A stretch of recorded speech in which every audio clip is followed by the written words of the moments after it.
Kuwait کے اندر ابھی ایک 80 سال کے بزرگ آدمی نے آپریشن کرایا اپنے ہارٹ کا.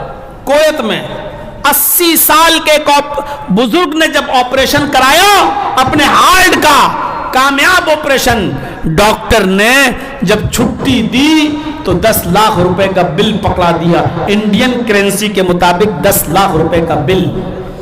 10 لاکھ کا بل دے گا تو وہ رونے لگا. حالانکہ غریب آدمی نہیں تھا, بڑا پیسے والا آدمی تھا. اس آدمی کو جب 10 لاکھ کا بل ملا تو وہ رونے لگا. ڈاکٹروں نے سوچا کہ شاید 10 لاکھ کا بل اس کو مہنگا لگ رہا ہے تو وہ رو رہا ہے. اس کے ہاتھ سے بل پکڑا, چیمبر میں ڈاکٹر لے گئے.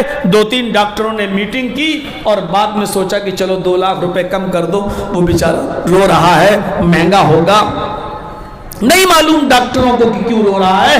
ڈاکٹروں نے 10 لاکھ کے بجائے 2 لاکھ چھوٹ دے دی اور 8 لاکھ کا بل دے دیا. لیجیے صاحب آپ روئیے مت, ہم نے کنسیشن کر دیا ہے اور آپ کو 10 لاکھ کی جگہ پر 8 لاکھ روپے کا بل دینا ہے. اس آدمی نے 8 لاکھ کا بل پکڑا لیکن پھر بھی رو رہا ہے.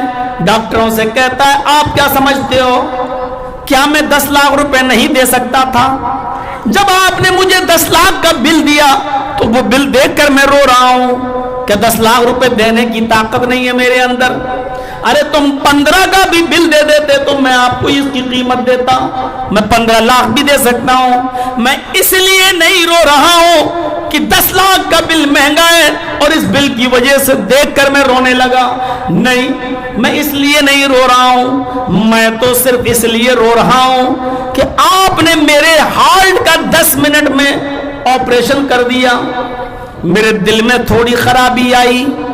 میرے دل میں جو ہارٹ میں بال ہوتا ہے اس میں تھوڑی سی خرابی آئی. آپ نے میرے ہارٹ کا بائی پاس سرجری کر دیا, آپریشن کر دیا. آپ نے 10 منٹ میں یہ کام کر دیا اور 10 لاکھ کا بل دے دیا. ڈاکٹر صاحب آپ نے 10 منٹ کے لیے میرا ہارٹ کیا سنبھالا کہ آپ نے 10 لاکھ روپے کا بل دے دیا.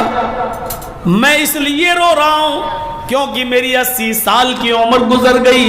میں اللہ کی نافرمانی کرتا رہا. میں نے نمازیں کم پڑھی, روزے کم رکھے, اللہ کی ناشکری میں نے بہت کی ہے. میں اپنے پیسوں کی اور اپنے دولت کے نشے میں چور تھا.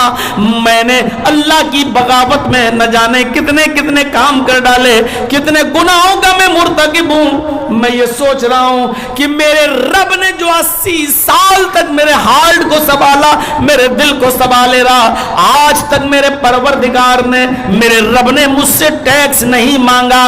میرے رب نے آج تک مجھ سے ٹیکس نہیں مانگا. 80 سال تک میرے ہارٹ کو اور میرے دل کو میرا رب سنبھالے رہا لیکن ٹیکس نہیں مانگا. آپ نے 10 منٹ کے لیے میرے ہارٹ کو اور میرے دل کو سنبھالا تو ٹیکس مانگ لیا. 10 لاکھ روپے آپ نے مانگ لیا. میں اس رب کا کیسے شکریہ ادا کروں؟ میرے بھائیوں غور کرو, آپ یہاں بیٹھے ہیں, آج کی دل کی دھڑکنیں چل رہی ہیں. ان دل کی دھڑکنوں کا ریموٹ کنٹرول اللہ کے ہاتھ میں ہے. اللہ کے ہاتھ میں. یہ آپ اپنی مرضی سے نہیں بیٹھے ہو, ان دل کی دھڑکنوں کا ریموٹ اللہ کے ہاتھ میں ہے. جیسے ٹی وی پر وہی تصویر ڈانس کر رہی ہے, آپ جب چاہیں ریموٹ سے چینل بدل سکتے ہیں, دوسری تصویر آئے گی. یہ طوائف اس وقت تک ناچ رہی ہے جب تک آپ اس کو نچا رہے ہیں. آپ جب چاہیں گے ریموٹ کا بٹن دبایا, دوسرا چینل آ گیا اور پہلا ڈرامہ ختم, پہلا سین ختم. جس طرح ریموٹ آپ کے ہاتھ میں ہے تو ٹی وی کو جیسے چاہتے ہو آپ نچا سکتے ہو, ایسے ہی یہ ہارٹ آپ کا, اس کا ریموٹ اللہ کے ہاتھ میں ہے. وہ جب چاہے تب آپ کے ہارٹ کو بدل سکتا ہے, دھڑکنیں بند کر سکتا ہے, آپ کے ارادوں کو بھی بدل سکتا ہے. اسی لیے اللہ کے رسول نے یہ دعا سکھلائی ہے کہ یہ دعا پڑھتے رہو, یا مصرف القلوبی صرف قلبی علی دینک. اے دلوں کے پلٹنے والے, اے دلوں کے پلٹنے والے, میرے دل کو اپنی اطاعت اور اپنے دین اور اپنی فرما برداری کی طرف پلٹ دے. یہ دعا مانگنا چاہیے ہر انسان کو. یا مثبت القلوبی ثبت قلبی علی دینک، آئے دلوں کو ثابت قدم رکھنے والے، آئے دلوں کو اپنی جگہ پر مستقل رکھنے والے، میرے دل کو اپنی طاعت، اپنی فرما برداری، اپنے دین کی طرف ثابت کر قدم بنا دے، جما دے اس کو. یہ دعا مانگتے رہنا چاہیے ہمیں اور آپ کو، سب کو. میرے بھائیوں، ہارٹ کا آپریشن 10 منٹ میں اور 10 لاکھ کا بل. سوچیے یہاں کتنے لوگ بیٹھے ہیں، کسی کی عمر 15 سال، کسی کی 20 سال، 25 سال، 30 سال، 40 سال، اور کسی کی 70 اور 80 سال. آپ سب کے دل دھڑکتے ہیں، ہمارا بھی دل دھڑکتا ہے، لیکن سوچو وہ اللہ سنبھالے ہوئے ہے، کوئی اس نے بل نہیں مانگا، کوئی اس نے بل نہیں مانگا.